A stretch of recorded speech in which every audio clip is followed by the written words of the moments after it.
প্রিয় দর্শক বন্ধুরা, উঠে আসছে হোলির দিনে আপার প্রাইমারির চাকরি প্রার্থী বন্ধুদের জন্য বিশেষ ভালো কিছু ব্রেকিং খবর আপডেট।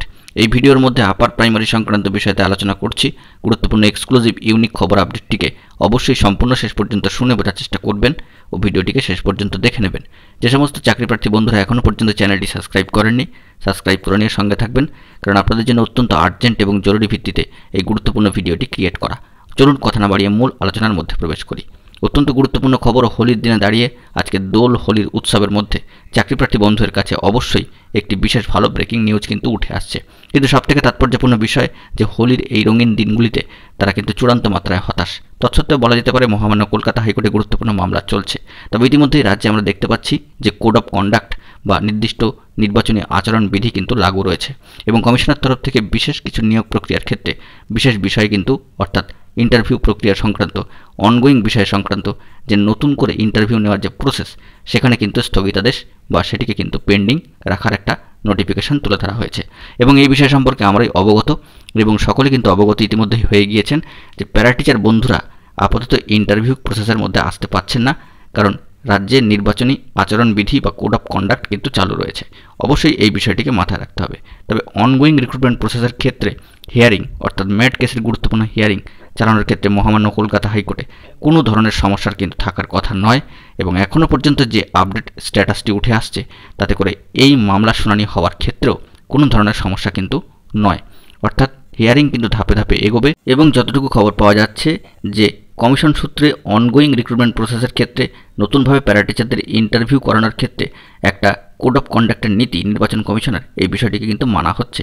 কিন্তু যে মহামান্য কলকাতা হাইকোর্টের ডিভিশন বেঞ্চে 11 নম্বর কোর্টে গুরুত্বপূর্ণ মামলা চলছে, সেক্ষেত্রে আর কোনো ধরনের বিশেষ সমস্যা কিন্তু নেই, কারণ এই মামলার ক্ষেত্রে একটা কনক্লুশনের জায়গা একটু একটু করে আসার সম্ভাবনার জায়গা কিন্তু তৈরি হচ্ছে। এবং কমিশন সূত্রে যে বিষয়টি জানা যাচ্ছে, কমিশন কিন্তু মহামান্য কলকাতা হাইকোর্টের অবজারভেশনেই এই মামলাটির নিষ্পত্তি চাইছেন, অর্থাৎ সম্পূর্ণ বিষয়টিকে তারা ছেড়ে দিয়েছেন মহামান্য কলকাতা হাইকোর্টের যে ডিভিশন বেঞ্চ, তার তত্ত্বাবধানেই কিন্তু মামলার যে অবজারভেশন পর্যবেক্ষণ সম্মানীয় বিচারপতিরা কিন্তু করছেন। সেই দিক থেকে কোনো অসুবিধা হওয়ার জায়গা নেই। তবে ম্যাট কেসের হিয়ারিংটি ধারাবাহিকভাবে হওয়া প্রয়োজন এবং এপ্রিল মাস জুড়ে যদি এই কেসের হিয়ারিং ধারাবাহিকভাবে হতে থাকে তবে কিন্তু আর কোনো সমস্যার জায়গা থাকছে না, একটা রীতিমতো কনক্লুশনের জায়গা কিন্তু উঠে আসবে।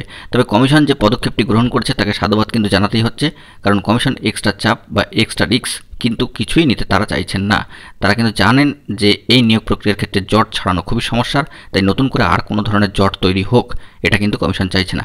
তাই কমিশনের প্যারা টিচারদের যে 10% সংরক্ষিত আসনে যে ইন্টারভিউ হওয়ার কথা ছিল সেই প্রসেসটিকে আপাতত তারা কিন্তু স্থগিত করে রাখছেন বা পেন্ডিং করে রাখছেন। নতুন প্রসেস কিন্তু আবারও সেই জুনের পরবর্তী সময় শুরু হবে, এমনটাই আমরা জানতে পাচ্ছি। কারণ নির্বাচনী আচরণ বিধি বর্তমানে লাগু রয়েছে, নির্বাচন মিটবে, ভোট কাউন্টিং হবে, রেজাল্ট পার হবে, তারপরে কিন্তু এই আচরণবিধি উঠবে এবং তারপরে আস্তে আস্তে সমস্ত প্রসেসগুলো একটু একটু করে এগোতে থাকবে। অবশ্যই যে মহামান্য কলকাতা হাইকোর্টের ডিভিশন বেঞ্চে ম্যাট কেসটি চলছে, সেক্ষেত্রে বিশেষ কোনো ধরনের প্রবলেম হবে বলে মনে করা হচ্ছে না। চাকরিপ্রার্থী বন্ধুরা কিন্তু নিশ্চিন্ত থাকুন, হোলির দিনে বিশেষ ভালো ব্রেকিং খবরটি কিন্তু আপনাদের জন্য উঠে আসছে। নিশ্চিন্ত থাকার চেষ্টা করুন, হাতের সময় কম, গুরুত্বপূর্ণ আপডেটগুলোই আপনারা কিন্তু দেখে নিন। জয়েনিংয়ের অপেক্ষায় প্রার্থী অবশ্যই রয়েছেন, অবশ্যই তারা স্কুলে যাওয়ার অপেক্ষা করছেন। অবশ্যই এটি একেবারেই কাঙ্ক্ষিত এবং আপনাদের জন্য কিন্তু অত্যন্ত প্রয়োজন।